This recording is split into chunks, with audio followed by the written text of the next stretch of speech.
evening, everyone.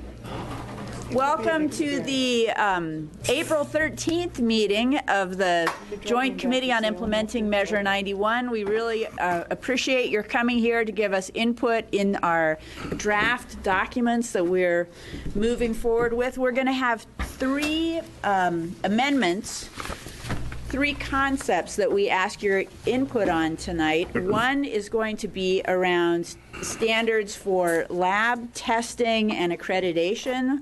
One is going to be around standards for labeling and packaging. And a third is going to be around land use concepts that we've been working through. So to get started, I am actually going to pass the gavel to my great colleague, Co-Chair Burdick, and walk down and thank some people for some good work. So I'll be right there.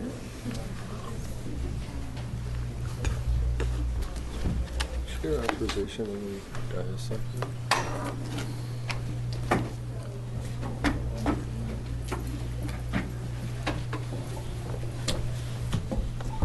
Welcome to the committee. We have some familiar faces. Don't forget to give your name for the record. Thank you very much.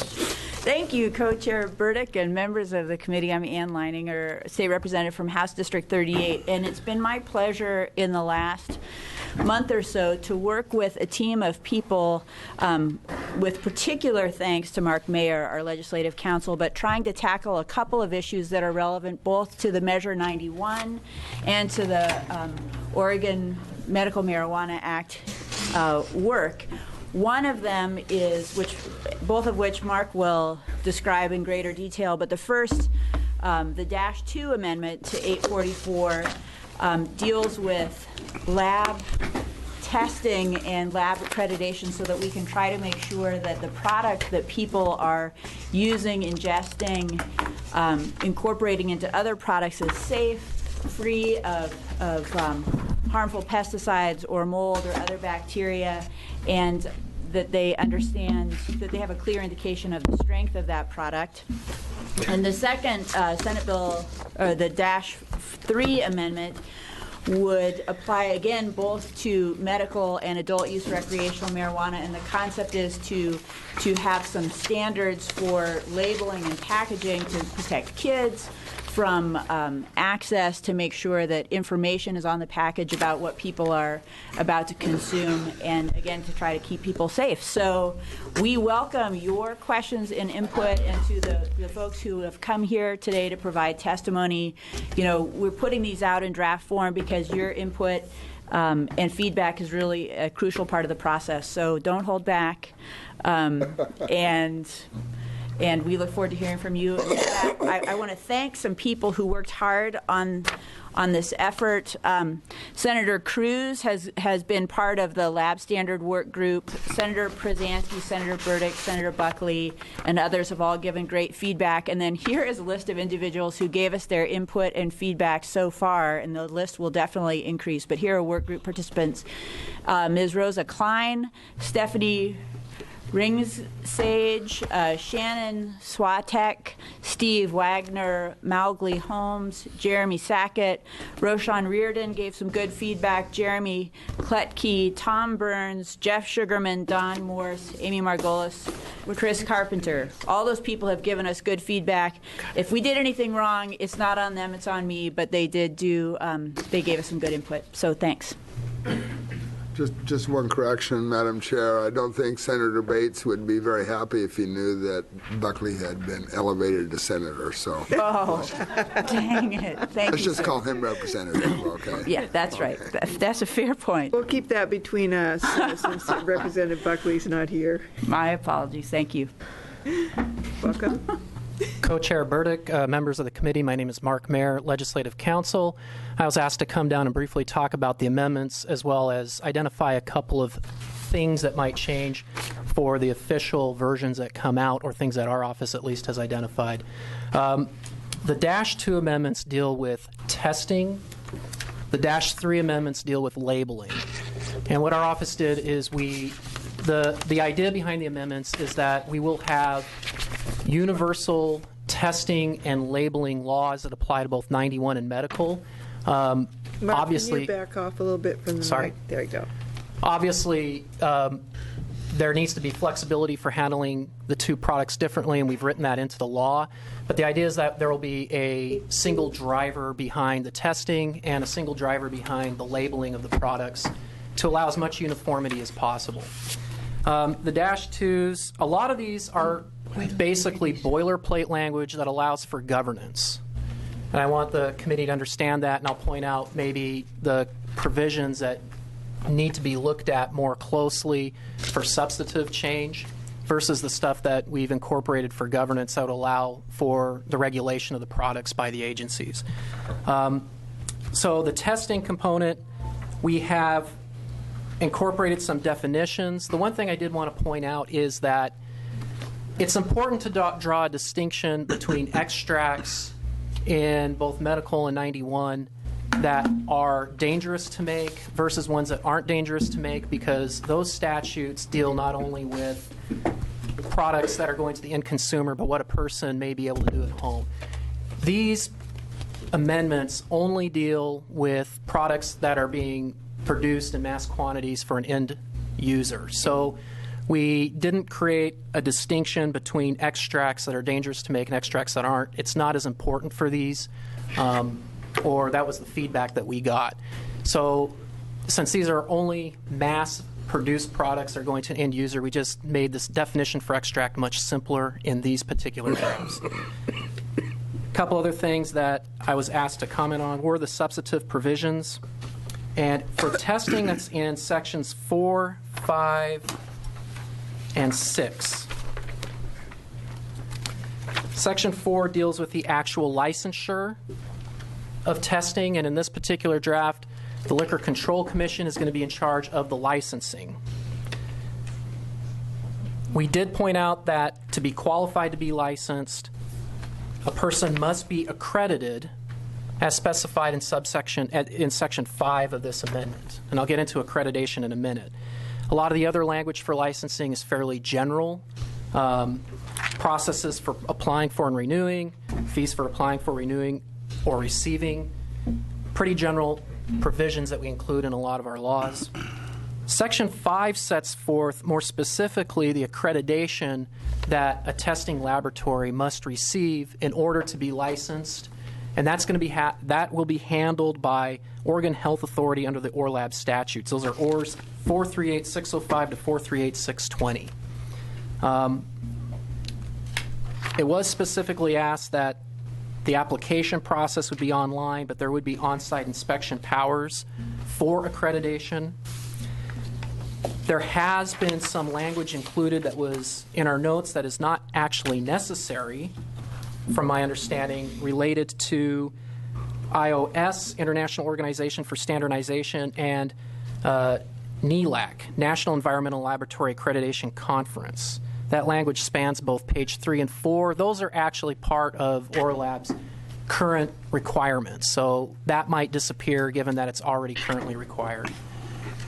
So accreditation would be handled under 3, and then finally, specific rules related to these products and how they have to be tested. A lot of this language has been looked at and has been it's been approved by various parties. The one thing I do want to draw your attention to, though, is paragraphs B, C, and D on page 4. These are the paragraphs that deal with the analytes, and we're still working with the various stakeholders and other parties involved on how to get that analyte language correctly. In other words, what is to be tested and what products need to be tested for those different analytes, whether they're residual solvents, potency, pesticides, et cetera. So we're still working on that, and so that analyte language on lines 20 to 28 is something that we might be working with further. And then throughout the rest of the draft, we've tried to incorporate language to balance both the cost of these procedures as well as the need to protect the public health and safety. We have included language that would allow for enforcement. I do want to mention real quickly that for the lab piece, we also need to include, and this was identified by our office quickly after we procured the amendment, it'll go into the next version, that we do need to include the criminal exemption language we would probably take the language from the Oregon Medical Marijuana Act. That needs to be included, and so that will be in the next version of this draft as well for licensed laboratories. So criminal exemption language needs to be included as well. Would you say what that is, criminal exemption language? To allow, without being to be criminally exempt from state prosecution for possession and delivery of marijuana, obviously not manufacture here, but for the other two, the laboratories need that criminal exemption language to protect them from state law. Okay. So, the -3 amendments are specifically about labeling, and again, the same thing I said about the extract definition applies here. And Mark, why don't we hold off on labeling and see if there's any questions on the testing part before we move on. Any questions from the committee? Senator Ferriello? Okay. All right, proceed. Okay. The -3 amendments specifically handle labeling. And again, a lot of the language is boilerplate in order just to create a mechanism by which labeling can be controlled, and different licensees or registrants, they can be held accountable for whether or not something is labeled accordingly. What we did do in this particular draft is the substantive provisions are in Section 4, which is on page 2, 3, and 4. And what we did do with this draft is we looked specifically at the Oregon Medical Marijuana Act, and we looked at the labeling and packaging components that were written into that act, and we kind of built on those. And so you'll see that the labeling and packaging that's required here is very similar to what's required for dispensaries currently. Child-resistant safety packaging, that will be a packaging requirement. Cannot be marketed in a manner that is untruthful or misleading.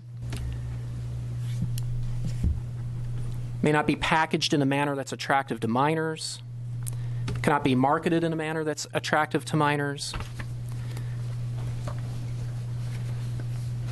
There is some language that needs to be worked out in paragraph E on page 3 about what exactly we're going to put on the label with regard to tetrahydrocannabinol and cannabidiol by weight. And we're getting feedback on that language right now. And then finally, paragraph F, if it is a food product, then it should be labeled as other food products are currently labeled. So that is all on page 3. The remainder of the draft, again, we did write in there, again, the balance between evaluating cost and public health and safety and adopting rules. And a lot of the other language is primarily boilerplate. I mean, there's obviously substantive provisions in that boilerplate, but a lot of it's boilerplate in order to make sure that the agencies, both agencies, have the power to regulate labeling. So.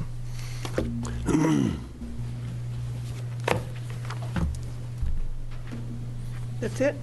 Okay, questions? I do have a question, Madam Chair. Representative Olson. Thank you. So, Mark or Representative Leininger, any consideration of the topical products that we'd heard testimony on, several weeks back? How that plugs into this, or does it? So, Chair Burdick, Representative Olson, currently what we've done in these particular drafts is we have defined marijuana product to include any other product into which cannabinoids or leaves and flowers have been incorporated, which would allow for regulation of topicals, although it's not called out specifically. But it is not an edible or an extract underneath this definition, but there is the allowance for regulation underneath both of these amendments for topicals. There is some language out there about creating a definition for topicals. Mm-hmm. And I still need to wait on some kind of direction for how that needs to be handled with these. Okay, very good. Thank you. Thank you. Senator Ferrioli. Thank you, Madam Chair. Several witnesses testified that their medical product is such a unique formulation there might only be 1 or 2 users. As a matter of fact, some of the medical products, as I understand it, are unique to the individual. May have no THC or little or a high. Am I getting this right? CBD. CBD. CBDI. That's the one. That's CBD. Thank you very much. And in that instance, Is there any mechanism for a waiver to the labeling requirements when the formulation is so specific? It's for one person. Underneath Chair Burdick, Senator Ferrioli, underneath this draft, there is not. There could be different ways of approaching that problem, though, from a drafting perspective. And we could write a simple direction that allows them to adopt exceptions by rule and then put some parameters on when they are allowed to adopt exceptions. That would be a way of handling that. Thank you. And Madam Chair, just a follow-up. Is it the Oregon Department of, is it the USDA, is it the Department of Agriculture that currently administers food labeling? Chair Burdick, Senator Ferrioli, correct. That is currently the primary agency that is in control of food labeling. I know that our own Department of Ag connects, they adopt rules that connect to those federal rules in order to impose labeling requirements in state, but it is connected to the United States Department. Okay. Madam Chair, there have been a couple of folks that have developed local jellies and farm produce products. They've had a hellishly complicated process for getting their labeling approved. They've been required to do all the testing, of course, and provide all the test results through a process with the USDA. And sometimes it takes eons, it seems, to get that label approved so that they can go ahead and sell these products for human consumption. And then, of course, once they get their recipe approved and the label approved, there's no deviation allowed in that production, because what's in the product is on the label, and what's on the label is in the product. So in the edibles, for, and I guess you could use cookies or brownies or, any of the other kind of products that are going to be out there, are we expecting people to go through that labeling process before the infusion? Let me back up. Are we expecting people to go through that labeling process for the food grade type products? Chair Burdick, Senator Ferrioli, I don't know what the expectation would be at which point they approach that particular part of the process as these are written. The way that particular provision is written here is it just requires the labeling content to be the same as if it was another food product. Mm-hmm. Okay. So it seems to me that the adoption of rule might be, adopting rules to handle labeling might be able to handle that particular aspect of it. Okay. And Madam Chair, then are the products in their production to be tested, infused or uninfused? And is the infusion going to be part of the labeling process? I mean, I guess I assumed if you're going to look at a packaged cookie, you'd have all the normal disclaimers and disclosures, plus the vitamin content, Caloric content. And also there would be a label on the THC content. Chair Burdick, Senator Ferrioli, I do think that was the intent behind the request, was to, for edible products, would be to get both the normal food content on there, so you would know what the caloric content would be in the ingredients, things like that, as well as pertinent labeling requirements addressing just the THC and CBD content. And we're still working on that part of it. We're receiving some feedback on the best way to put that into the amendment. And Madam Chair, I'd be interested in hearing from some producers of products their stories about how they got their labeling approved, and they must be offering these products in other states where it's legal. So I'd just like to hear. I don't want to go reinventing the wheel. I don't want to make this hellishly complicated. And I would urge anybody that's going to do an edible product to get started on the non-infused process, so that they will be as far down the road with that labeling process as they can possibly be before they need the license to do it. Chair Burdick and Senator Ferrioli, I'll tell you that we were really trying to make sure that things are safe. So we were brainstorming what kinds of scenarios could arise, and we thought, what if at some point, there's infused lasagna or something. There's some product that is a food. Now you want the marijuana, the cannabis that goes into it to be safe, but gosh darn it, if you also have lasagna in that lasagna, you also want that to be safe and not tainted or going to make someone sick. And so what we're trying to go for is, without unduly burdening people, coming up with a scenario so that the cannabis part of it is pure and not unsafe, but so that the rest of it similarly is fit for consumption. So we're trying to strike that balance, and we welcome input, but this is a first step for people to respond to. And Madam Chair, in discussions between the chairman and the co-vice chairman, we've decided 2 products should be banned: infused wine and infused pizza.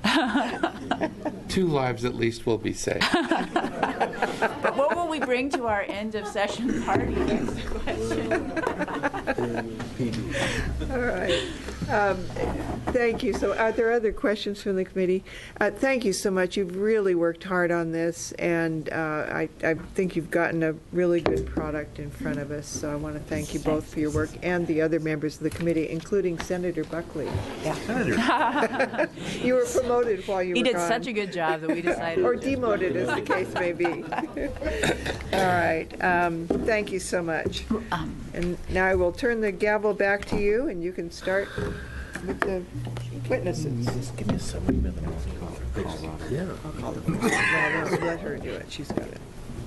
Co-chair. While we're sitting here, we're wondering if we could just put down as this part about the food processing, if we could find out what's happened in Colorado and Washington State, because both of them have product. Right. Good. Right. This is a full meeting for me here. So the next thing that we have on deck is we're going to start by inviting Mowgli Holmes to come forward and offer some insights. He's been giving a lot of really good feedback in our process of trying to get to reasonable regulations, and he has some suggestions. And then we have a list of people we'll work through. Before you start, Mr. Holmes, I want to note that we're going to be addressing the land use amendment, the -5 amendment also. And so if we call your name and you wanted to speak only to that, let us know, and we can hold off on calling you up, or perhaps we can even bump forward with the land use information so people have a well-organized opportunity. So thank you, Mr. Holmes. Thank you, Chair Burdick, Chair Leininger, members of the committee. My name is Mowgli Holmes. I'm the Chief Scientific Officer of Phylos Bioscience and a member of the board of the Cannabis Safety Institute. So the Cannabis Safety Institute is a group of PhD scientists who are involved in the cannabis industry. And I think it's fair to say that we all watched with alarm as Washington and Colorado rolled out their programs and decided that there would be safety testing of cannabis, but didn't have a plan for how to regulate the labs that would do that, and didn't know what the lab should test for. And both of those states picked random lists of things to test for from different sources, and the lists were totally different. And they both, at first, did not regulate their labs, and then decided to invent a regulatory process from scratch that also didn't work very well. So we were worried that maybe that's how it would go.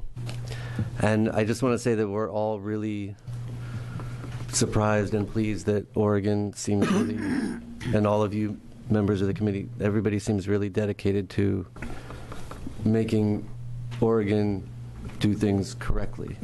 And actually all that had to be done, that could have been done in those other states, is just the decision to use a known accrediting body that holds labs in the normal world to high standards. And everyone seems dedicated to having ORLAP do that here. And the decision to have some scientific input into how you do testing and what you test for. So Representative Leininger and Senator Cruz worked on a informal testing work group and got a lot of feedback together about how to do testing.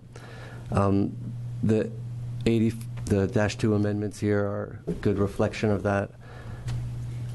As the Legislative Council said, they'd need a little bit of work, but very little. And I think the appropriate amount of detail has been left for the Rules Advisory Committee to specify. And I just feel like everything is good with the testing. I feel like we nailed it. And I want to thank all of you for being so open-minded to the scientific part. The one thing that I think is outstanding that we're not sure about is that the Rules Advisory Committee has subcommittees. The Rules Advisory Committee for the OLCC is meant to have subcommittees, and one of those is meant to be a subcommittee that will determine the rules in detail for testing. Now, the laboratory accreditation process, I think we're in agreement, should be pulled off and given to the OHA through ORLAP. I think a lot of us also feel that the entire testing piece, the Rules Advisory Committee that makes all the testing rules, should also be under the OHA, so that all of the scientific stuff, the stuff that has to do with the laboratories, is under a scientific organization that can respond appropriately to new science, and that can maybe even be a home for doing some of those small experiments that need to be done to figure out how to make sure that everything is done safely. And that's all. Thank you all again. Do you have any questions in response to that?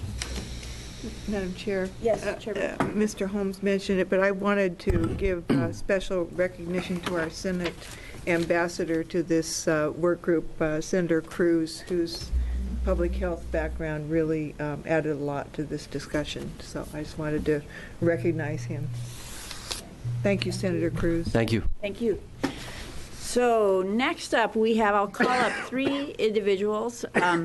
A couple people have indicated that they also want to testify on the land use bill, so I'm hoping that folks who want to also testify on land use will hold those comments until a bit later. But let's start with Don Morse, Nikki Terzieff, and Sam Chapman. And then on deck, we have Rob Bovett, Jennifer Valley, and Aaron Purchase. Someone can have Sam Chapman's spot. I'm just -5. Oh, okay, great. Thank you. Model of good behavior. Yeah, what a good citizen. Thank you. All right, so that brings us to Rob Bovett, who is also -5, but is a little -2, as far as I can tell. A little bit country and a little bit rock and roll. All right, you may start in whatever order. Please begin by stating your name. Thank you. Nikki Terzieff here on behalf of the Oregon Cannabis Business Council. Just by way of brief introduction, we are a statewide trade association that represents the industry from what I would say is farm to home and all of the stops in between. And that said, I will be talking a little bit about the -2s and a little bit about the -3s, some country, some rock and roll. Nice. Unfortunately, our lab representative, Rashawn Reardon, couldn't be with us tonight, but she did submit written testimony. It's on OLIS. It should be there for your review. I'll just touch on some of the brief things that she wanted to indicate. First, I would say, first and foremost, thank you to this committee for entertaining those -2s and producing what you've produced. Independent third-party testing is going to be really the heart of making sure that this industry starts to work. The labs, in our view, is kind of where it all starts. And again, NELAC, ISO, ORLAP, all of those will give accountability and flexibility. We appreciate the ability to have the rulemaking process, whether it be at OHA or at OLCC. I think we're agnostic as to the location or the home, but the underlying rulemaking and the details of those rules is really going to be the mission critical for us. We want to make sure that we have cost containment. Don't want to force folks into the black market by having these tests either be duplicitous or extra expensive and therefore forcing folks out of the system. And then finally, and Don, I think we'll talk a little bit more to this after I'm done with my -3 piece here, but finally we want to talk about chain of custody and batch certification. So if the labs are the starting point, this is the place that we can initiate the full chain of custody and assure that when the cannabis arrives at the dispensary, or even better, at the patient's home or at the adult recreational user's home, that it's going to be it's going to be responsible to public safety, public health, and also be cost effective all the way along the way so that we're not passing on any of those costs. So that's a little bit from Rashawn on Dash 2. I do encourage you all to please read her written testimony on OLIS. To the Dash 3, again, OCBC, we're very sensitive to public concerns of safety of health. In this regard on the Dash 3s, I want to make sure that we're addressing the question of edibles. And I believe that we've seen some movement and some forward motion on conversation around edibles, the packaging, the processing, and the ultimate sales in the rec market, which is a great move. We don't want to have kind of an orphan sector within the overall industry. So packaging, addressing it to make sure that children are safe or not attracted to the product, we can address that. We don't do bright colors. We won't have cartoon characters on the pack, if you will. But there is some level of personal responsibility that we want to make sure folks feel at home. And when you're at home and you are in possession of these materials, it is going to be somewhat incumbent upon the adult to ensure that it's out of the child's reach. Now, from that point to this, from this point to that, you would be able to have, of course, the tamper-proof packaging. We would encourage opaque containers, not fun, fancy colors. And we unfortunately have seen a few members of ours at OCBC whose products have been yanked off the shelves. Varying investigators have wandered into dispensaries and had varying standards. So it's just an underscore the importance of making sure we're having this conversation, giving, again, the OLCC the ability to set these rules and set these standards, broad specification in statute about what they should address, the packaging, the labeling, that's fine. But when we get down to the details and the nitty-gritty, we want to be able to encourage the OLCC and in some case to work with the OHA, because the OHA, in part through OCBC, has now started to refine what they're looking for so that we don't have packages that are being taken off the shelves and we can have some uniformity in what we can expect. Thank you. Good input. Thank you. Senator Burdick, Representative Leininger, members of the committee. My name is Donald Morris. I'm chairman of the Oregon Cannabis Business Council and owner of the Human Collective Dispensary. Thank you for the opportunity to speak. The need to create a level and reliable system of testing all marijuana products is of utmost importance to our industry. The requirements as put forth in the Dash 2 amendments are a critical first step. It is important that the legislation be broad enough to empower the upcoming Rules Advisory Committee to do its job, since they will have far more knowledge on the subject. We would caution against attempts to change the amendment by inserting language that would further define testing requirements, such as where and when and how marijuana needs to be tested, as it may have unintended consequences resulting in high costs that will be passed on to the consumer. We feel strongly that the types of test and the sequence of testing should be left up to the industry experts assigned to educate the RAC and craft recommendations. On page 4 of the Dash 2 amendments, Section 6, 1A, it gives the OLCC, OHA, and the Department of Agriculture authority to adopt minimum standards for testing. Item A says they shall establish procedures for tracking usable marijuana to be tested. That is the only mention of tracking in the amendment or in 844 in its current form. Without a clear system of tracking tested marijuana, there can be no assurance to vendors upstream of what they will be getting. Not many would, but one bad apple could replace inferior and untested marijuana for what was tested. OCBC members are also concerned that a system without continuity and tracking will lead to more marijuana finding its way to the black market, most of it over state lines. In individual meetings, you have each heard from OCBC regarding a bag and tag system, which would allow the state to track all the marijuana in the system and where it goes. I've submitted a familiar-looking detailed diagram that defines a clear chain of custody from farm to home. A complete system needs to be created, and we would recommend that it begin at the testing labs because they are the one common denominator in the entire industry. Labs can do the bagging in the field and take representative testing samples back for testing. Some of the state's most successful labs already do this. Smaller growers can take their marijuana to a lab where certified samples can be taken and then leave with their bags of marijuana to await the testing results. Either way, each state-sanctioned tamper-proof bag could have a barcode that would be scanned into the state's tracking system and stay there until a business scans it into their inventory. This is a fairly standard approach in other industries such as shipping with FedEx or UPS. You can see each stop along the way if you've ever tracked your packages online. Benefits to this system would be if a crop failed, the state would be alerted of the bad product and they could confiscate it for destruction. Failure to produce the untampered bags could lead to fines or loss of license.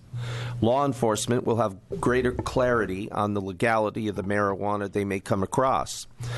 Processors accepting bagged product from a grower can rest assured about what they will turn into concentrates. Dispensaries will receive products either directly from a grower, a distributor, or a processor and know that it is fit to go on the shelves. Most of the labs in the state are already doing bag and tag on request.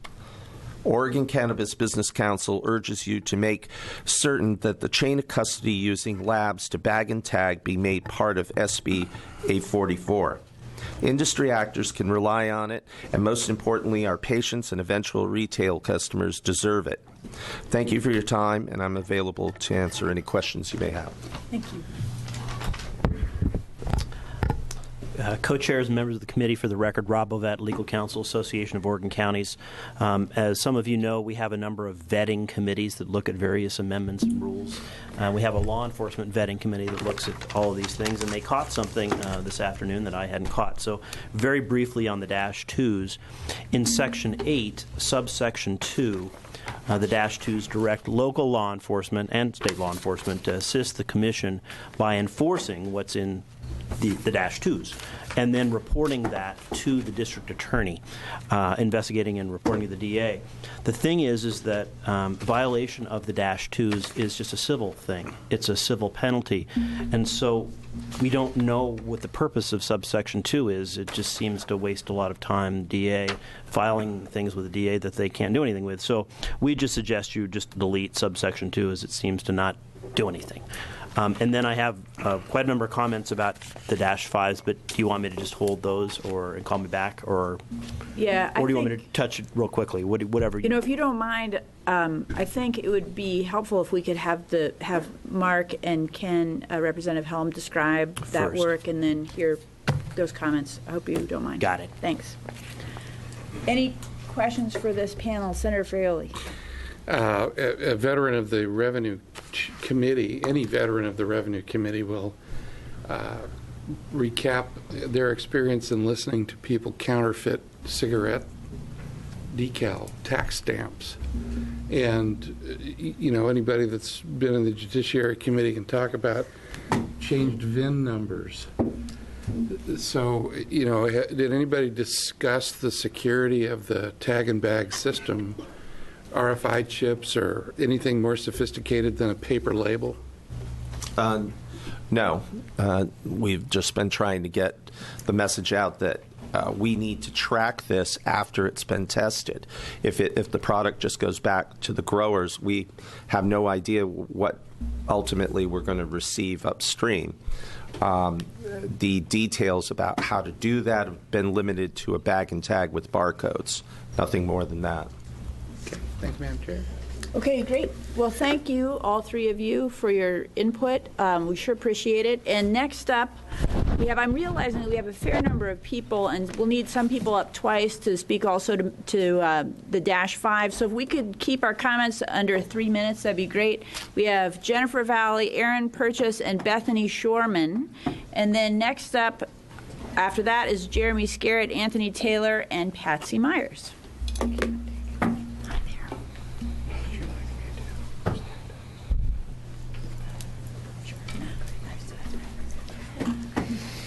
You may begin in any order. Please state your name for the record. Co-Chair Leininger, Co-Chair Burdick, co-vice chairs, and committee members, thank you for offering the public an opportunity to speak on the SB 844 amendments today. For the record, my name is Bethany Sherman. I am the principal owner, founder, and CEO of OG Analytical, cannabis quality assurance laboratory based in Eugene, Oregon. OG Analytical is well known in the industry for having the highest quality standards for consumer safety testing in Oregon, and this stems from our personnel's strong background in regulatory compliance testing for the DOA and for nutraceutical companies that fall under FDA rules. I'm also a co-founder and director of the Cannabis Safety Institute, a not-for-profit board of scientists and regulatory experts, including Dr. Mowgli Holmes, which is committed to providing the rigorous scientific data and expertise necessary to ensure the safety of the legal cannabis industry. I'm here today to express my support for Amendment -2 of SB 844. It's really refreshing to see the Commission working with scientific advisors to implement sensible regulation for cannabis testing. I want to thank you and the authors of this draft for the work you've done thus far on testing, including this amendment. I specifically want to express support for Section 5.2D, laboratory accreditation to the NELAC standard. The NELAC standard is a much more rigorous standard than ISO, which is referenced in 5.2C, and both of those with ORLAP will ensure the competency of any lab operating within the cannabis community. I'm really glad that the draft elects ORLAP as the accrediting and auditing body for the NELAC standard. Since ORLAP is an OHA program in support of public health and cannabis testing is a public health issue, I want to encourage the Commission to leave the development of the testing rules to the OHA, as Dr. Holmes mentioned previously, rather than the OLCC as referenced in Section 6.1. I commend the authors of the draft also for including the DOA in this section, as well as they are the most qualified authority for assisting in the definition of analyte lists, specifically pesticides, which will be an important topic in the rulemaking process. Cannabis testing is a sensitive and critical issue, and you're all doing such a great job with it. With the proposed Amendment -2 of SB 844, I think you can just about cross this one off your list. Thank you. I just almost want to give you extra time. Thank you. No, thank you all for being here. Who would like to go next? Good evening, Madam Chairs, members of the Commission. My name is Jennifer Valley. I'm from Happy Valley, Oregon, and most of my work is with patients. A few years ago, I had my uncle come to my garden, and I asked him if he could explain to me why my Oregon Pinot Noir makes back pain go away and why my Pit Bull makes migraines go away and why the other ones make cancer go away. And he said that he could tell me those things for a tenth of a penny and in a thousandth of a second, because as the head of the botany department at the University of Wisconsin and also the top USDA tomato, potato, and carrot man, he has the equipment to have those answers available to him and the expertise and know-how to do it. But if he so much as touched one of my cannabis plants, all of his credentials would melt, and so he can't do that.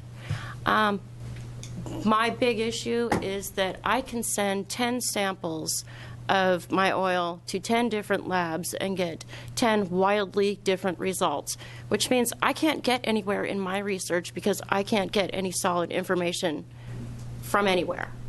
I need access to university labs, university doctors who know how to run their labs, who can give me the answers that I want. And as much as I am very interested in launching a thriving new industry, without standards, where you end up depends on where you start, and none of us are starting from the same spot. I mean, I would even consider going to the DEA's top cannabinoid specialist for the standards that he has to evaluate cannabis. But I'm not sure how happy folks are with, doing that sort of thing. But they have the standards. Can we make them give them to us? Can we somehow let our universities do this?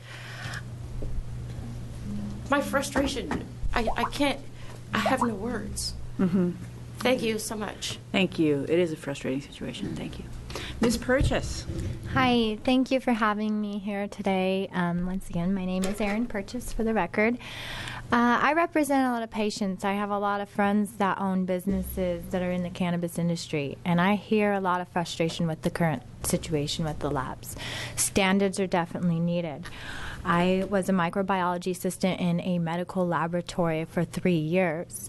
There were standards, and there was a company that came in and inspected us called CAP. They made sure we followed everything. They made sure we calibrated our machines. We had to calibrate them on a daily basis. They made sure that we correctly ordered the right standards to test samples against. I feel that there's probably not this setup in the Oregon medical marijuana program going on right now because, as she said, you can take oil and send it to all the different labs that are available right now, and you're going to receive a different result from every single laboratory. And that's just not okay. My friends feel like they are getting ripped off because they're required by law to test their medical marijuana product, but then the Oregonian can come and retest them and publicly make them look bad, but they paid for that testing. This is not fair. This isn't fair to the companies. It's not fair to the patients. So I definitely support some real, true standards. I don't know what that is, but we need some real testing. Growers don't feel comfortable sending their products to the labs when the labs are coming back saying, oh, I forgot to clean my machine and I need to retest your product. That's really not responsible, and it doesn't make us as growers feel comfortable sending our entire crop to you if you can't clean your machine on time. It just doesn't work. So I definitely support some good standards. We need to fix that because we're not the top of the line state right now. We really, truly aren't. I was a little concerned on Section 12 in the -3 amendments. I don't think the OLCC should be able to repeal any laws set from the OHA. We've worked very hard to preserve patient rights, and I don't necessarily feel like the OLCC is mainly concerned about patient rights. Thank you for having me and listening to my perspective. Thank you so much. All right. Any questions for this panel? Chair Burdick. Madam Chair, Ms. Shorman from OG Labs. I wanted you said that you had a tweak that you wanted to make in the amendments, and I was wondering if you'd elaborate on that a little bit. Sure. I think you're referencing, Senator Burdick, I think you're referencing the same thing that Dr. Holmes was speaking to earlier, in that with the accreditation for cannabis laboratories being under ORLAP, and ORLAP being an OHA program for the public health, also ORLAP is part of the public health laboratories, that the testing regulation, or sorry, the rule creation process should be under the OHA instead of the OLCC. Okay. Thank you. Okay. Thank you. Any other questions? Yes, Representative, sometimes Senator Buckley. Thank you. Sure. By adopting these standards, do you see a price shift in terms of the cost of testing, and any rough estimate what that might be? I absolutely, Representative Buckley, I do see a fairly dramatic cost shift for this. The ORLAP standard is very rigorous, and it will require very strict standards to be in place to maintain that, to achieve and maintain that accreditation. And we are currently at an incredibly low price for testing right now for what we're doing for the medical marijuana program. And if we are going to test and do good consumer safety testing and maintain that accreditation, we're looking at, so the current price that most labs are charging is right around $100. And we're going to see that need to shift to probably $300. Thanks, Madam Chair. Thank you. Okay. Thank you, Senator Ferrioli. So if the overall cost goes up, but the most price conscious or cost conscious folks are those that are benefiting in the medical side of the program, is there some mechanism for maintaining low cost for the medical side? And obviously that does mean a cost shift to the recreational side. Has that been discussed at all? I think that if we had production licensure and Oregon Health Plan covering medical marijuana products and services, that we could definitely keep costs very low. Madam Chair, have we discussed having the Oregon Health Program pay for marijuana for patients yet? That's next session. I see. Actually, we discussed it at the subcommittee on outcomes 3 years ago, and they agreed that if we had legal dispensaries, that they would start developing billing codes for medical marijuana products and services. So the idea has been floated and accepted. Okay. Ms. Shorman, did you want to respond to Senator Fraioli's question, too? Sure. Senator Fraioli, Representative Leininger. The cost of testing, even at $300 per sample, if you spread that out over a large batch size, the cost is actually fairly minimal, especially if you compare it to the cost of quality assurance testing in every other industry. The cost of testing for cannabis, even at $300 a sample, is still much, much lower than the cost of similar quality assurance in other industries. For example, we tried to get a validation for one of our pesticide tests from Pacific Agriculture Labs, which is a very large commercial laboratory that does agricultural testing for the agricultural industry. And the price that they quoted us for one pesticide test with a solution already diluted. Basically, it's a dilute and shoot scenario where they don't have to do any sample preparation. They quoted us $300 for just the pesticide test alone. And that's the standard price that any other business in the agricultural industry pays for this testing. So if you consider the cost that most businesses add to their production line or their production costs, it's actually still fairly nominal, especially if you spread that over a large batch size. Okay, that's helpful. Thank you. All right, thank you, panel. Next up we have, and again with an eye to time, let's try to stay under 3 minutes each. We have Mr. Jeremy Sackett, Anthony Taylor, and Patsy Myers. On deck we have Jessica McKinney.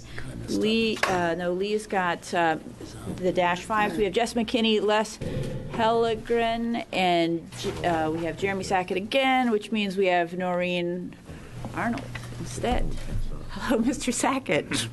Good evening. Excuse me.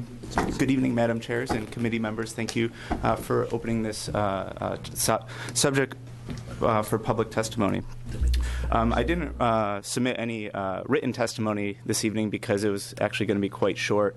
I had just a few key points. Number one, thank you. This was put together very well. Pardon me, I hate to interrupt you when you're thanking us, Yes. but if you could state your name for the record. Yes, Mr. My Feel name free is to think Mr. again. Jeremy Sackett, co-founder and operations director at Cascadia Labs, operating quality control testing in the regulated cannabis industry in Bend and Portland. Thank you very much for putting together a very well-drafted version of this bill, Amendment -2 for 844. It took a lot of technical areas with a lot of input from different stakeholders to kind of put this together, but I think it's put together very well. Putting the Oregon Health Authority, the Office of Public Health Laboratories, in control of the accreditation process for ensuring the competency and qualifications of the labs. The one, as Mark mentioned, there was a few potential minor editorial changes. I would agree in Section 5, subsection C and D, where they specifically outline the T&I and the ISO standards. I believe that those two sections could be removed in their entirety and be captured with the language that is in Section 1 that references the ORLAP regulation. Within Section 6, There were some comments about the analytes that were represented in those lists for the different product types. I do believe that a minor modification from mycotoxins to microbial contaminants would be an important consideration. That microbial contaminants would capture both microbial organisms as well as the mycotoxins that they would produce. Overall, Section 6 outlines some important flexibility that defines some specific analytes that need to be addressed for known public health and safety concerns, but allows the flexibility for scientists, both at the state agency level as well as industry subject matter experts, to contribute in the rules process to further define what those very specific quality control attributes should be and what limits should be set. I agree that the Oregon Health Authority should host representatives from the Department of Agriculture, the Department of Environmental Quality, as well as industry subject matter experts to define the testing rules around the specifications, that being what is tested and what the limits are. I do believe that the OLCC Rules Advisory Committee is well positioned to outline the requirements for traceability or documentation from seed to sale, as well as to home. So that would separate the rules for scientific-based rule in the Oregon Health Authority, while traceability would remain with OLCC. I do believe that a bag and tag system is a good option, but is not the only option. With the flexibility for both the scientific limits and analytes to be tested, there's also going to be advances in technology that will allow an interface via computer, RFID chips that could be supplemental or eventually replace a bag and tag system, or they could work very well together. Thank you very much for your time. I'll hand it over to Patsy and Anthony here. Thank you. Thank you. Hi, Chairman Liniger and Chairman Burdick and all the committee members. Thank you all for hearing us today. My name is Patsy Myers, and I'm one of the owners and founders of MRX Labs in Portland, Oregon. And having listened to some of the topics that have addressed the labs today in this industry, one thing that is so critical to the success for the state and for this industry is we have to keep the testing cost as low as possible. If we don't do that, we are going to kill this industry before we ever get out the gate. And there are ways to carefully consider what is contributing to those costs and try to lower them, keep them narrowed. One thing is, and I don't know exactly who's going to be making the final decisions, if it's this committee, in addition to rule makers, in addition to scientists. I actually would like to sit on any, I don't even know what you call it, but I would like to be a part of all that. And I would like to ask you and whoever's making the decisions to always be asking the questions: what documentation, what data supports the necessity for this test as far as being critical for safety, health, and well-being? And what is the incidence frequency of something that has ever happened in history? If it's happened once back in the 90s, don't please add that test to the requirements. There will be research and there will be data as we move forward, but there could be an open-ended clause for the rules that there would always be, like test as research and data becomes available that necessitates safety, health, and well-being. Until that day, please, out of fear factors, don't add tests such as heavy metals. Don't add a lot of bacteria tests unless they are already supported by documentation of research and data and incidence frequency. And if they are, then they're necessary. If they're not, then we need to leave that space open going forward for when they're supported by science and by science. Let's see. Another thing, as far as the bagging and tagging, I know the state, it sounds as though it's going to be providing bags, and please keep that cost low, because as Bethany from OG Analytical said, it is going to cost us a lot. It already cost us a lot, and we are only making $100 for a test. And when she says test, that's 3 tests in one. That's full compliance, which is potency, minor cannabinoids, pesticides, and then microbial testing. And all of that is expensive on our end. The profit margins currently at $100 are very, very slim, but we want to keep those prices as low as possible. So please help us. Don't add fear factor tests, and don't add excessive fees coming from the state. And also, if we raise the prices to where it just is cost prohibitive, we're going to destroy the most important growers, and that's the smaller craftsman growers. They're the ones who are growing on a smaller scale, but they're growing a number of strains that are so critical, especially going forward with research and data in the medical field. Those strains are so important for health benefits. Thank you. Are you telling me to stop? Yep. I'm not saying those words. Okay. I've got a lot more to say. Can y'all please either come to our lab, let us give you a tour of the lab, or please include me in these meetings that other people are included in, because... Sure. And may we also invite you to submit in writing any comments that you have on this subject that you didn't get a chance to articulate. And we really appreciate your being here. It's just that we have a bunch of people on this list, so your input is really helpful. Thank you. Thank you. Madam Co-Chair, members of the committee, my name is Anthony Taylor. I represent Compassionate Oregon as well as Canyon 6 Industries, a medical manufacturing company, manufacturing cookies and topicals, actually. I wanted to touch on the -3 amendments. I would like to echo everybody's concerns on testing, and also the great work that everybody's been doing. Having done well in school in science and math, I can appreciate all the information that you folks have had to process, and I think that the efforts show good faith, and that we're going to have some testing that's going to work for everyone. On the -3s,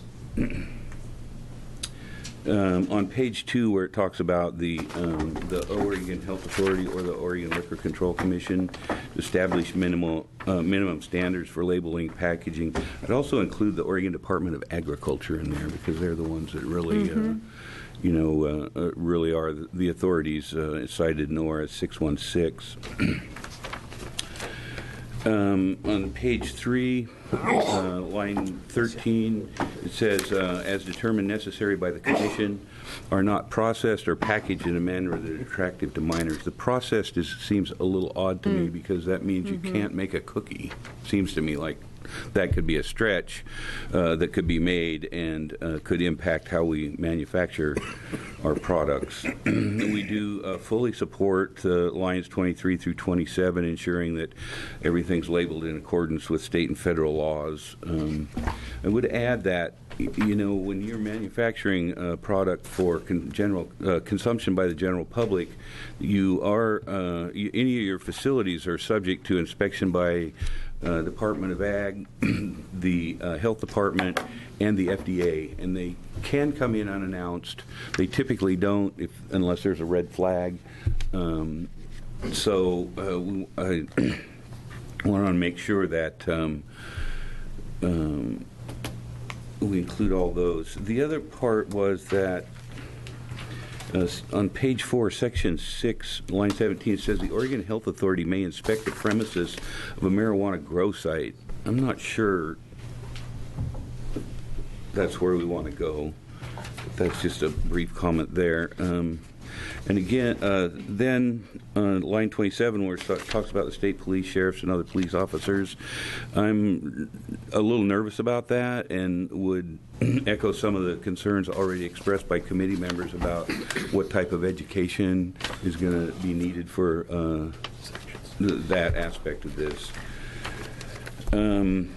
Then on page 5, when it talks about the $5,000 a day for each violation, normally, as explained to me by some major cookie manufacturers, is that if there's a problem, they come in, they do an audit, they say, here's a problem, here's what you need to do to fix it, and then here's a follow-up. And, like if with like with OSHA, you're given a fine right on the spot. If you correct the problem on the spot, the fine is reduced. I think we should, move in that direction.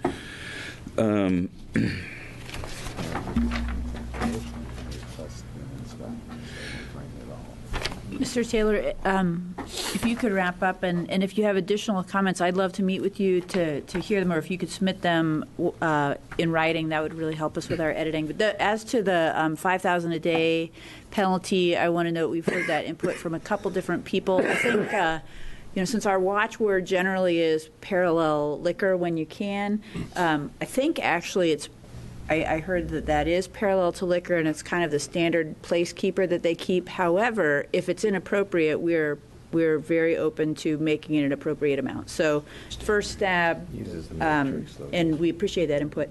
Senator Cruz. Well, on that issue, Madam Chair, there are protocols already in place. For example, on my farm, if I want OSHA to come out and do an inspection, they'll come out, if I request it, they'll come out, inspect, point out the deficiencies, and give me time to do the correction with no fine whatsoever. Great. So there are protocols there. Great. But to Anthony, to your issue, we're trying to keep as few agencies involved as possible, and I would point out that the kitchen I have in my fruit stand where we make pies is inspected by the Department of Ag. However, if I put 3 tables in there, I would become a restaurant, and they would be inspected by the health department. So we can make variations in where in who does the inspections. And I would suggest, Madam Co-Chair, that as sophisticated as these labs or these kitchens are going to be, it might be more appropriate if we keep all of the authority in OHA rather than the Department of Ag. That's really helpful, especially given your expertise in the arena, so thank you. Okay, any other comments for this panel? Questions for this panel? Madam Co-Chair, Yes, sir. just one final point. Okay. I know this is going to touch a nerve with some people, but I know in the cookie manufacturing process, a lot of times these manufacturers pull their own products off the line and test them in-house. And I'm hoping that perhaps we can have a discussion about in-house testing to meet the criteria of labeling specifically and how that might be addressed. All right, thank you for raising that. Senator Ferrioli had a comment. Madam Chair, thank you. Not just for this panel, but for any folks that are producing edibles, if you could just submit copies of the current labeling that you're using so we could get an idea of what labels are currently looking like. Thank you, Madam Chair. Great. Anyone else? Thank you. Appreciate it. All right, so next up we have Jessica McKinney. We have Les Helgerson, and we have Noreen Arnold, please. Then on deck we have Leland Berger. Oh, then we're moving to the Section 5 people. So after Noreen Arnold, we're going to ask Mark Mayer and Representative Helm to give a brief introduction of their land use piece, and then we've got the Dash 5 commenters. Please begin in any order. Start by stating your name, please. Okay, I'll start. Thank you. My name is Jessica McKinney, and thank you, co-chairs and committee, for hearing us today. On labeling, I am a mother, and I have also worked in dispensaries. And I also, in the very beginning, worked in a dispensary that was a dispensary before it was a law. to be a dispensary legal March 3rd, and afterwards. We were also a very big dispensary, and quite a few manufacturers came to us wondering what the heck to do. We were just a really big central hub, and I'm pretty good at reading laws and rules and interpreting them. I have a science mind and math, and so it was a good fit. They had a need, I could give it to them, interpret it pretty well. So I just, with the labeling, I like the idea. From what I've seen and all the confusion in the people, I really like the idea of a centralized label that goes out to everybody. And I've also been a restaurant manager and food services. And so I'm really excited to hear you, especially Senator Ferrioli, tell everybody to just get ahead of the curve, because I preached it from the beginning as well, to just get in accordance with food rules and things like that. I really appreciate your guys' leniency in not actually writing those things in, because that could create so much chaos. But I really encourage general public responsibility in doing those things. And so I'm really excited to hear that, and I'm really excited to hear all the public health input, because as a restaurant manager, I really saw a lot of that go to the wayside, having people come into me. I'm sure you've heard some scary stories. I saw some scary things that were just, I refused. So I'm very encouraged by that. Now, as a parent, I would like to touch on another young lady's comments. I would like to be a responsible parent and teach my kids at home how to stay away from things, and I would like to show them packaging so that things are familiar to them, and I would like to educate them. So I would like to be a responsible citizen and educate my children on that. Now, as far as testing goes, in the dispensary, many people have expressed interest in seeing the community come forward and take hold and be a leader in something. Well, we kind of were that in the beginning. All the dispensaries and labs came together to get testing together, and we kind of did the bag and tag thing that everybody's been talking about. And so one thing I wanted to touch on is that the bag and tag thing, someone had asked about how do like counterfeit labeling and things like that. So the bags, we really put a lot of thought into this. I even worked with Rashawn, and I didn't get to work with Jeremy in that discussion, but we all worked together in the end and decided that we were using law enforcement bags, where there's like an end, it's tamper-proof, basically, and it's accepted by law enforcement. And I'm going to ask you to wrap up in the next couple seconds. Yeah, sure, no problem. But they kind of did that, and it's been accepted, and it kind of works, but you got to track it from the beginning, because like small batches, like edibles and tinctures, they go bad really quickly, and so you don't want those people to make large batches, and you want to make sure that those batches can go to many dispensaries all at once. I just want to encourage that. That's great. Thank you so much. I appreciate it. All right. I am thinking that we have Les Helgerson in the middle there. Welcome. Thank you, Co-Chair Leininger, members of the committee, Mr. Crawford. I submitted some written comments earlier, so I'll be as brief as I can here, and I guess I'll start with the -2. But I do want to thank you for your hard work here and the discussions. I've been watching via the satellite internet, and I think you're doing a fantastic job with what is a big job. I'll waive my background in botany and plant pathology and the nursery industry a little bit with -2. I'm very supportive of what's going on there, and I think we're on the right track. A couple of issues, though. First, I'm sorry to interrupt you. Could you please formally identify yourself for the record? Oh, I'm My sorry. error. Sorry. I thought you did that for me. My name is Les Helgeson. I did. Sorry. Senator Buckley's making me ask you. What did I do? That's it, okay? Go ahead. Thank you. That is who I am, Helgeson, Norwegian. If you could just say it so I don't get in trouble. Just the whole thing. Les Helgeson. Thank you. For Welcome. the record. Thank you. First, as the Department of Ag has noted in some testimony before the OLCC, there are no pesticides registered for use on cannabis. Okay? And I think growers are entitled to the presumption of innocence.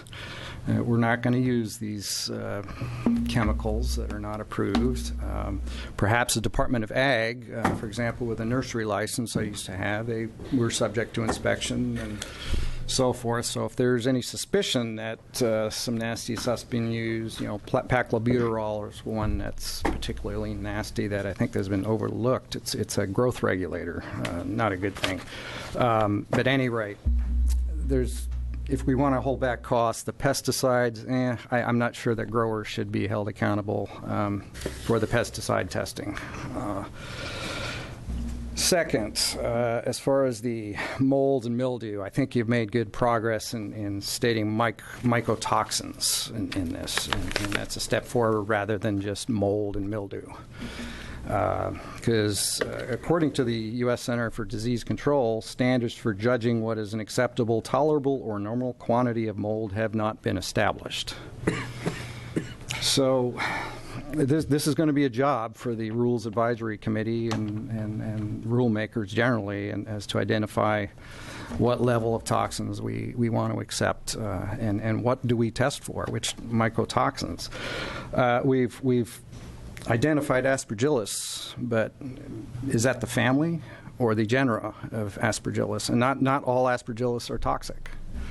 So I'd suggest removing that little piece from the amendment and leave that to the rules-making committee. There are other things, too, that might touch more on the propagators of plant material with diseases and insects we're seeing as well. That's Department of Ag's bailiwick there, I think. But in general, I'm in agreement with what you're attempting to do here. Thanks. Thank you very much. Thank you so much. I'll testify later on 3. Okay, and if you want to submit your testimony in writing, too, that's also a good way to help us get that. Yes. So we can refer to it later. Thank you. I do. All right. Thank you.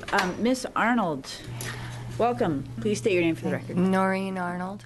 Thank you, Representative Linger and all of you guys. I wanted to say that I have been trying the last 4 years to follow all of the OMMP rules for making sure that the patients that I supply with any edibles have their tag on it for what was in it. And I always do everything the same, so everything is always consistent. So when you have a cookie, you get what's in that cookie.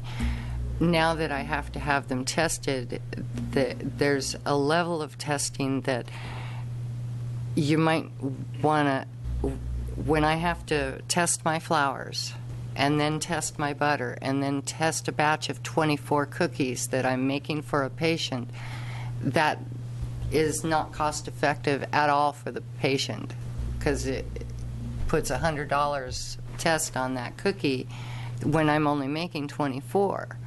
So making this into a business has been really, really hard with the rules that keep changing. I have personally had to change packaging 3 times in the last year.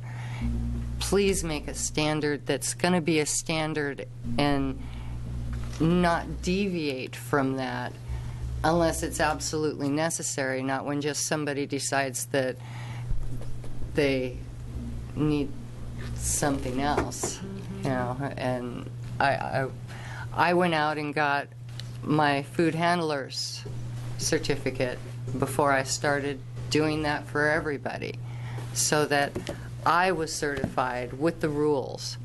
So it's not that hard to learn what the rules are. Thank you. That's a fair point. Thank you. Senator Przanski. Madam Co-Chair, if a person is actually, processor is actually making something for their patients, it's not going into what we would call either retail sale or into the medical dispensary for sale, there would be no testing, correct? I have been testing all of mine because I had some in a dispensary, only one dispensary to get. I tried working with quite a few, but many of them are greedy and rip-offs, et cetera, so I've got it down to one. But I've had to change my packaging 3 times for them over the last year. And everything has been tested. And But the question, I guess, is just a general one. If it's not going into a dispensary for resale or into a retail outlet, there would be no testing, correct? You know, my understanding, thank you for the question, my understanding is that home grows, there's a specific section that exempts home grows and home production from the testing That's requirements. correct. That's I may be mistaken. But if you're giving it to other patients, you have to have it tested, is what my understanding has been and what I've been complying with. So that everything that I've given to any of my patients is tested. It sounds like you're very conscientious, and this is an ambiguous area, so if I don't want to sort of definitively speak to what the intention is, but I think your comment is a very important one that we need to be aware of not overburdening conscientious good producers, even as we try to maintain safety. So thank you. Any other comments? Okay, thank you so much, panel of 3. Now we are ready to transition to our land use conversation, and if we have our legislative counsel here to accompany Representative Helm, we'll be ready to go. If not, Representative Helm. Very good. Hi. Wonderful. And yeah, we have one of our wonderful legislative counsel. We have both. We have now both. Thank you. All right, so at this point, we'll transition to the -5 amendments. And before we start, you know, I want to thank a couple people. Representative Helm, who is a land use attorney by training, has done tremendous leadership in this arena, and Representative Buckley has done tremendous work on this too with his team. Some other people who've been part of an advisory group, and this is a non-exclusive list, but Representative Wilson has provided some really great insights. Senator Beyer has been a really helpful ally and advisor. Rob Bovet, Steve McCoy, Richard Whitman, Jim Johnson of ODA, and probably some other folks I'm accidentally leaving out, have all contributed good ideas. So thank you to everyone. And primarily thank you to Representative Helm and the legislative team for the legal team for your great insights. Take it away, Representative Helm. Oh, Madam Co-Chairs and members of the committee, Ken Helm, District 34. Representative Leininger stole about half my speech, so this is going to be short. The -5 amendments have to do primarily with land use recommendations that affect both where dispensaries might be located and how we might regulate the growing of marijuana on EFU lands, exclusive farm use lands. And I think I'll let our legislative council folks do the details on that. The premise we followed was to be very conservative along the lines of trying to adhere to the will of the voters. And as we understood it, the will of the voters said, we want this ability in our counties, in our cities, in our towns. Measure 91 appeared to preempt local law at all levels that were inconsistent with Measure 91. And so we went from that premise. So I think you're going to hear both some pro and some con testimony today. I think the cities and counties might be a little unhappy with what we provided here, and that's okay. These are tricky and robust policy issues that we have to discuss, and I think it's a great conversation for our committee to have in public. So that was where we started from. Along those lines, I think we've heard more than once the counties in particular be concerned that we might be forcing local governments to allow a use in their jurisdiction that is still illegal under federal law. And these amendments do not address that. These amendments assume that we can do what the voters said we could do. So my recommendation to the committee, however, is that we ask for an LC opinion that opines on that question. And we have a very nice memorandum from Rob Bovet that we can provide legislative counsel, I think it would be a prudent step for us to go ahead and see what LC thinks about that. Here, however, is what these amendments do not do. They don't address the growing of marijuana under the Oregon Medical Marijuana Program on farmland. So when we get done with this discussion, we may find that we need to make harmonizing amendments back into that side of our conversation under the bills that we've been considering there. Secondly, these amendments do not address how we either allow dispensaries or the growing or processing of marijuana or marijuana products on rural residential lands. It's just a fact of the matter that rural residential lands in this state are where almost every use is allowed in some way and conditioned in a manner typically that attempts to make those uses cohabitate with next door neighbors. Every county has a different way of doing that. And my initial reaction was to let them keep doing it in the way that they do it.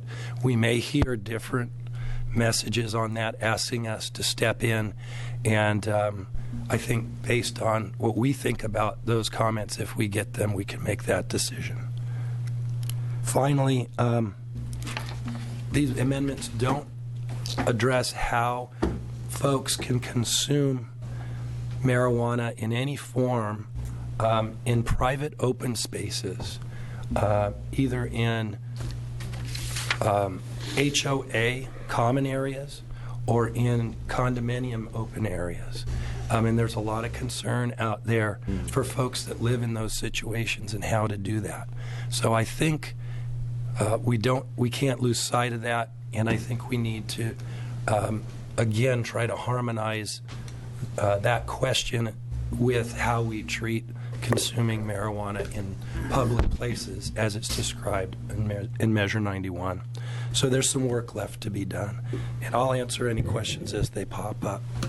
Wonderful. Thank you so much. Whichever of the two councils should go next is your call. Co-chairs Burdick and Leininger, Mark Mayer, LC. Jessica Santiago, our staff attorney, actually drafted these amendments. I'll let her address the particulars of the amendments. I do want to say that we do have a committee request in already for the issue that Representative Helm mentioned just a moment ago. So we're working on that, but it might take some time. It's an incredibly complicated issue, and I would like to allow some of the stuff that's on my desk to clear out before I finalize that opinion, if that's all right. It will be done before the end of session. That'd be good. Right, or maybe July 10th. You guys know the answer, July 10th. And I would be happy to field questions with that to the extent that I can. But for the particulars of the amendment, I'll turn it over to Ms. Santiago. I don't know if any of you have worked with her directly or not, but she is the drafter of these particular amendments. So she's done a very good job for us filling in for Harrison as well, as he's left the office, and she's taken a lot of slack on the land use stuff. So go ahead. Thank you so much. Welcome. Thank you for all your great work, Ms. Santiago. Thank you. So co-chairs Burdick and Leininger, members of the committee, my name for the record is Jessica Santiago, staff attorney with Legislative Counsel. So I think I'll just start by giving kind of a snapshot, which is going to basically piggyback on Representative Helm said with respect to these amendments that deal with the land use perspective. So I'll just kind of go section by section and give you a brief summary of what the amendments intend to do. So basically, the purpose of these amendments, the -5, were to bring the local government authority to administer time, place, manner restrictions or regulations, to bring those in line with local government comprehensive land use plans. Then in Section 3, the amendments also require that the local governments issue a land use compatibility statement prior to any license issuance by the OLCC. Also in Section 3, it requires that any local government comprehensive land use plan that currently doesn't speak to any of the marijuana permissibility that's been allowed through Measure 91, those need to be amended to allow marijuana producers, processors, wholesalers, or retailers to obtain either permitted or conditional use in at least one designated zoning area. And then finally in Section 3, marijuana is also going to be considered a crop for the purposes of farm use. And so that speaks to some of what Representative Helm introduced, that we were going to be dealing with the exclusive farm use zoning issues here. That's just kind of a snapshot. So if you have more specific questions, I'm happy to answer. Thanks very much. So we have some questions. Representative Buckley, would you like to begin? Well, I think we have a bunch of questions. I'm sure I'd love to start. Thank you for your work on this. A couple questions come up, one on nuisance, how nuisance works in, and I have a follow-up question on the requirement for local governments to amend their existing comprehensive plans. But first, if I could just ask about nuisance, how does nuisance play into time, place, and manner? So, Co-Chairs Burdick and Leininger, Representative Buckley, in Section 2, Section 59, these time, place, and manner restrictions, when it speaks to basically the city and county comprehensive plans, zoning ordinances, and applicable provisions of public health and safety laws, each of these are all related to nuisance regulations, so they're meant to kind of encompass that. Great, thank you. And to follow up on the comprehensive plan issue, could there be a scenario where a local government that does not want marijuana within its limits and doesn't want to wait for the voters to actually vote to make it a dry county, for instance, they could simply refuse to amend their plan or take years to amend their plan and therefore basically disallow the growing processing of marijuana within their county? So, Co-Chairs Leininger and Burdick and Representative Buckley again, I might actually have to defer to my land use expert to my right here. It would take forever. I can imagine, yes, they might try that angle, but I don't know how that would work if the comprehensive land use plan is, I guess, delayed intentionally. Co-chairs and Representative Buckley, I think there's a two-step process there. One would be going back to Section 1, Section 58 of Measure 91, essentially preempts the whole field. The language there stating that marijuana and what we do with it as a matter of statewide concern is preemptive language. So after that, we are essentially granting authority back to local governments about what they can do with it. I thought, and I can't find it offhand, I thought there was some language in here requiring local governments to allow marijuana dispensaries in at least one zone within there. It is. So I think that's the answer to that. I don't think it's understating to say that that's a pretty controversial provision of these amendments that we need to address carefully. Yeah, thank you. So let me tell you a couple things. We have questions waiting from Senator Cruz and Senator Beyer. We also have 8 people who've signed up to testify. Since it's clear we won't get all the way through this, the -5s, to move it to a work session tonight, for example, we'll be back to have more conversation. So let's go to these 2 committee member questions, and then I'd like to encourage us to invite as many of our community members up as possible to testify briefly before we call it a night. Yes, sir. Thank you, Madam Co-Chair. It appears, it appears to me that Section 1 takes away local authority, and then you get into Section 3, sub 6. It says, unless otherwise prohibited, that they really have to allow. And which is, so it looks to me like they don't necessarily have a choice in this. My one concern with sub 6 there is it's inclusive, which would mean technically that inside a city you're going to have to find a place where they can have a farm. So I think that there may need to be some massaging there. Okay. That's a fair comment. Good. Senator Byer. Yeah. Unless, did you have an additional response you wanted to provide, or should we just place mark that? Madam Co-Chair and Senator Cruz, that needs a lot of discussion. But again, the premise was this was a statewide vote.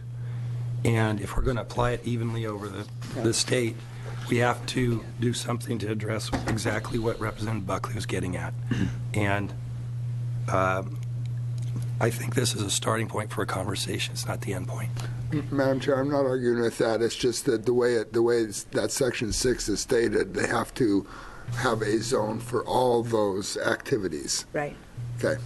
So good point. We have Senator Byer, then Representative Wilson want to make a quick comment, and then Senator Ferrioli, please.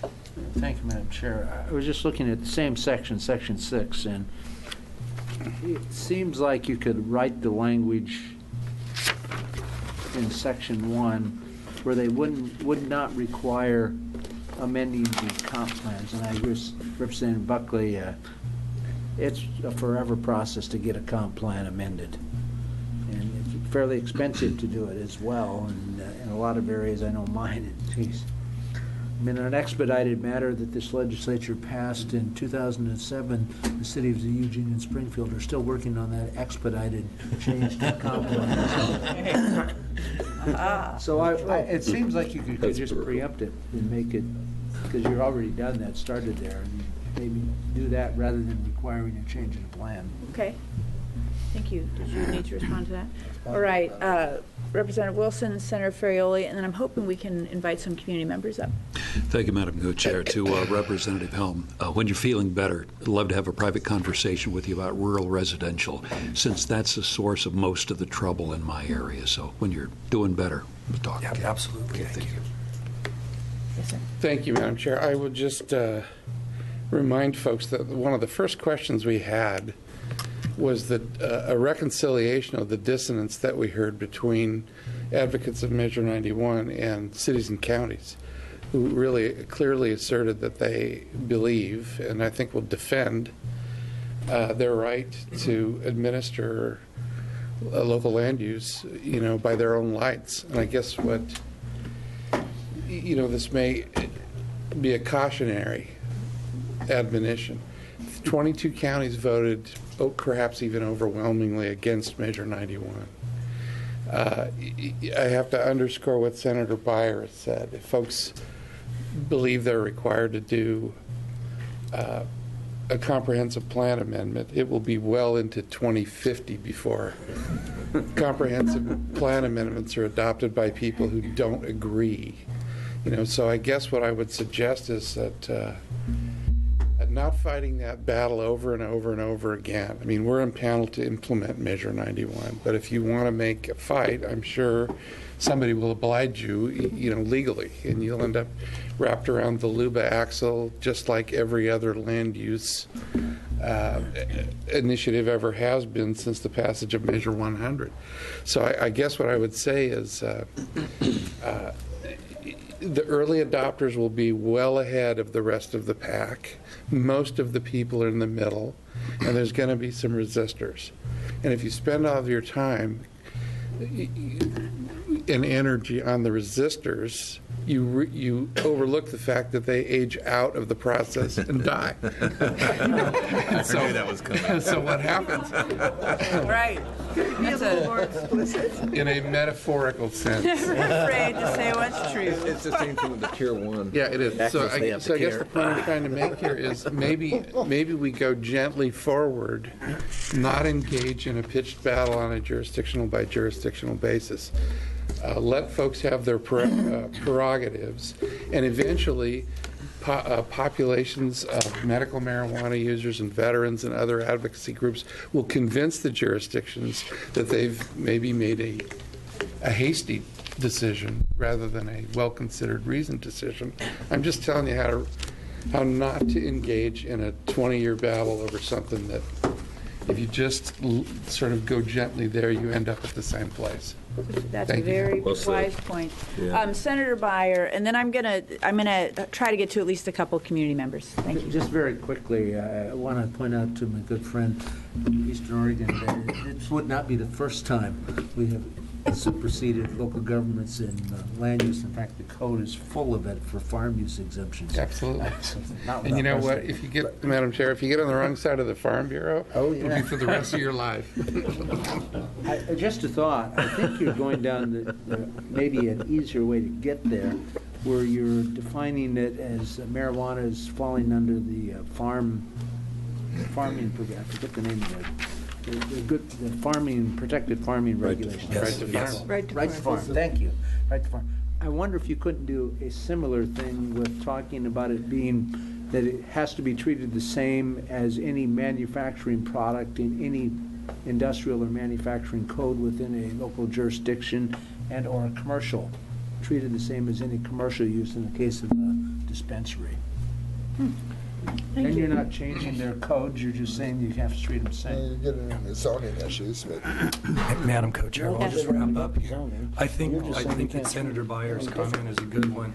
I think we do ourselves a favor by treating this new industry like any other business. And the more that we do that, the easier it's going to be. As to Senator Ferrioli's comments, I agree with you, but I think we have a stepwise process to move through. The first step is to have that local ballot election. That was the mechanism set forth in Measure 91. If that is successful and folks say we want to be a dry town, we're done.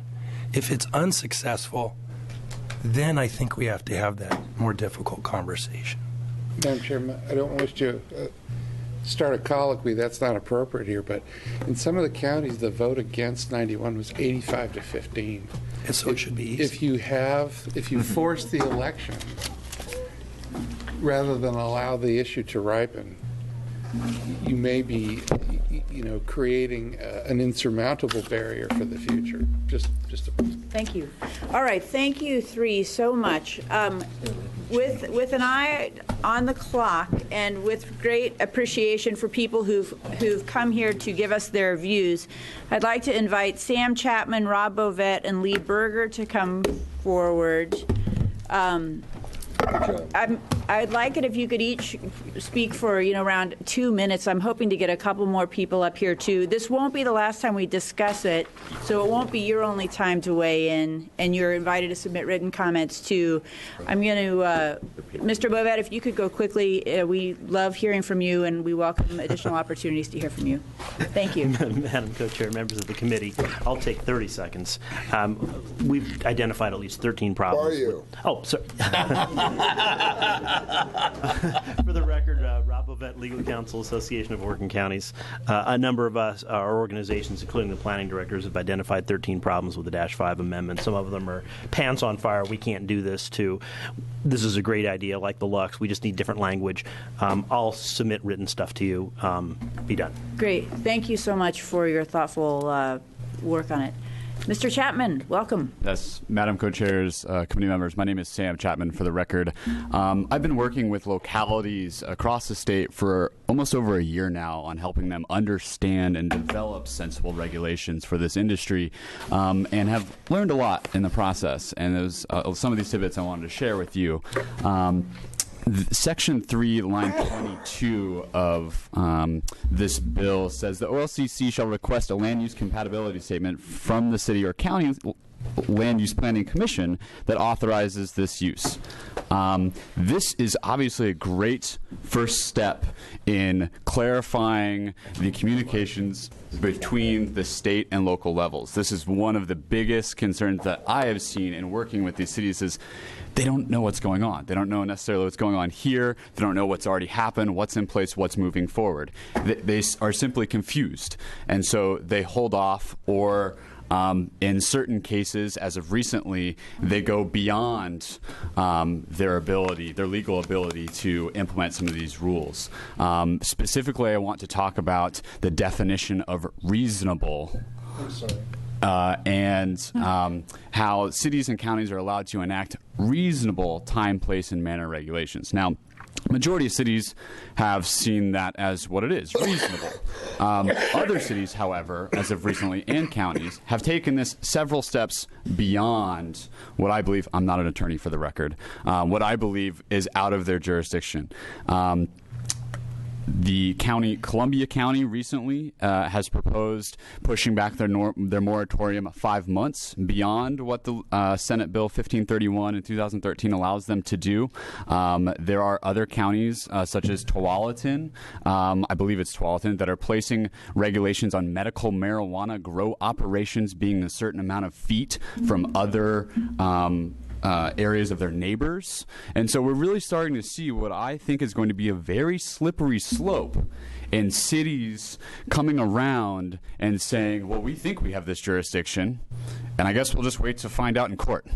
Now, whether or not some of these cities actually want to go to court, I don't think they understand where they're moving at this part in the process. But as the League of Cities and the Association of Counties has said before, it may very well end up there.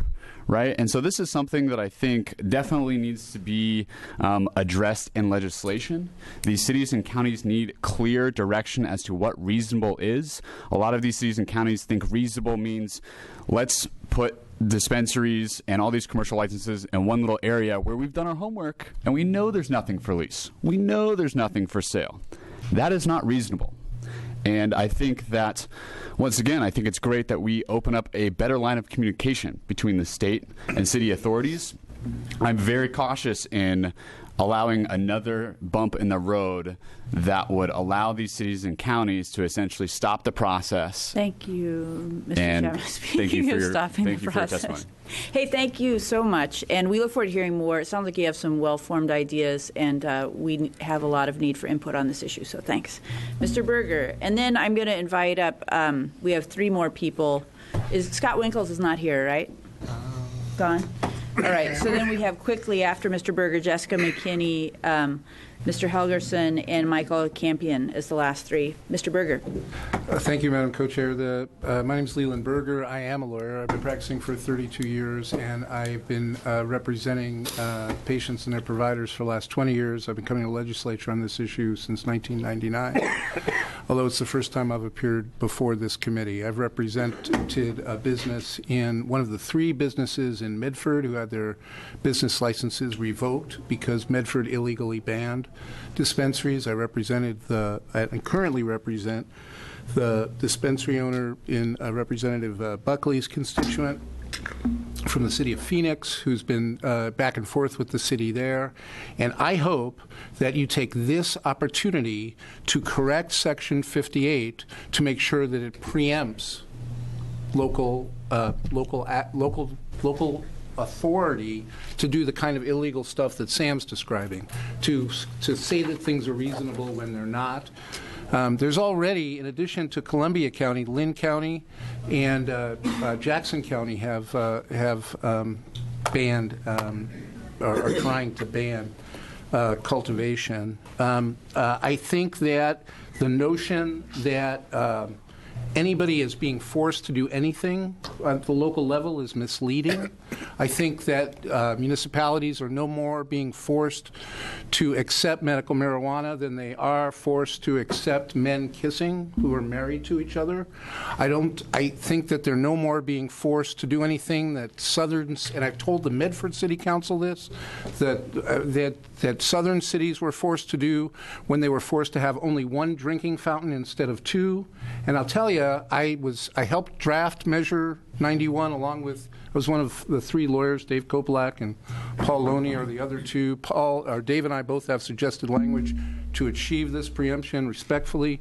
Senator Ferrioli, I'm telling you that, and I'm telling this committee that there's a huge disconnect between what the people want and what their elected officials at the local level want. Okay. That's the reason we wrote this into the law. And the last thing I want to tell you, if I could just briefly, is I guess 2 last things. Oops. That's all right. My law business is just me, but I associate with other lawyers. One of the other lawyers I associate with is Ross Day, who's a property rights activist and lawyer. He's submitted written materials. I urge you to look at that. And specifically, it's ridiculous to not allow a home on EFU land if for no other reason than security. It's almost as ridiculous as the OLCC suggesting that dispensary owners can't be armed. And lastly, Senator Ferrioli, not to pick on you, but the rock goddess, Melissa Etheridge, is planning on marketing infused wine. And I've been approached in my business as by Oregonian that wants to do that with dandelion wine, and I'm certainly hopeful we'll be able to provide that product to consumers who All right. Well, that was a lot of really good input. Thank you. Madam Co-Chair, yes, sir. Floyd and I have been wondering where Lee was, because we've been dealing with this since '99, haven't we? Yes, we have. I have had the opportunity to visit with Senator Cruz and Senator Przanski and with Representative Buckley. I met briefly with Representative Leininger today. I'm sorry for not meeting up with any of the rest of you, but I have been watching on TV, and although Rob is a colleague and we've met, the fact is he came to the legislature asking for a ban, left with a moratorium, and went into court in Grants Pass saying that cities were allowed to ban. So I just, I encourage you to not. Oh, the last thing is the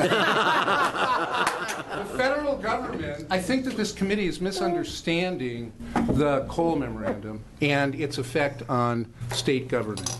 The Cole Memorandum is simply a directive to the United States attorneys for the various states that have medical marijuana. No medical marijuana patient has been prosecuted in Oregon since Chris Olson was the U.S. attorney.